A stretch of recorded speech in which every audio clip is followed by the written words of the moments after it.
आज हम जानेंगे रामायण से जुड़े भगवान श्री कृष्ण के पंख धारण करने की कहानी। वनवास के दौरान माता सीता को प्यास लगी। तभी श्री राम जी ने चारों ओर देखा तो उनको दूर दूर तक जंगल ही जंगल दिख रहा था। उन्होंने प्रकृति से प्रार्थना की कि हे वन देवता, आसपास जहाँ कहीं भी पानी हो वहां जाने का मार्ग कृपा करके सुझाइए। तभी वहां एक मयूर ने आकर भगवान श्री राम से कहा कि आगे थोड़ी दूर पर एक जलाशय है, चलिए मैं आपका मार्ग पथ प्रदर्शक बनता हूँ।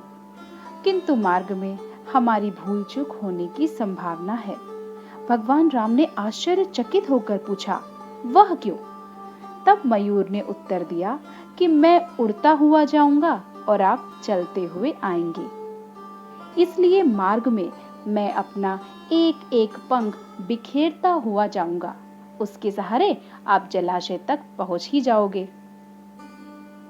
यहाँ पर एक बात स्पष्ट करनी है कि मयूर के पंख एक विशेष समय एवं एक विशेष ऋतु में ही बिखरते हैं।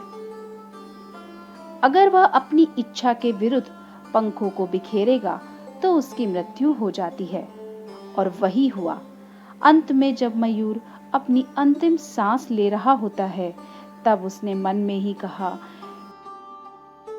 कि वह कितना भाग्यशाली है कि जो जगत की प्यास बुझाते हैं, ऐसे प्रभु की प्यास बुझाने का उसे सौभाग्य प्राप्त हुआ। मेरा जीवन धन्य हो गया।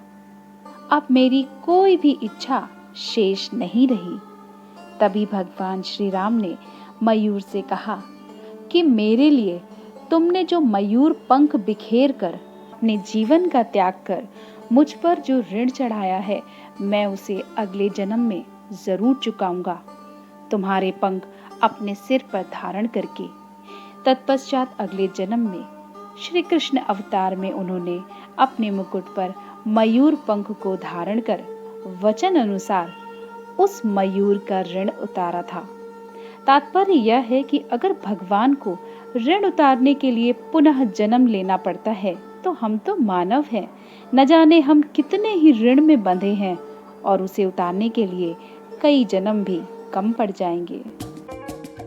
ऐसी ही रोचक कहानी को सुनने के लिए सब्सक्राइब कीजिए गानीपीडिया को और बेल आइकन को जरूर प्रेस करना। Okay bye, thanks for watching.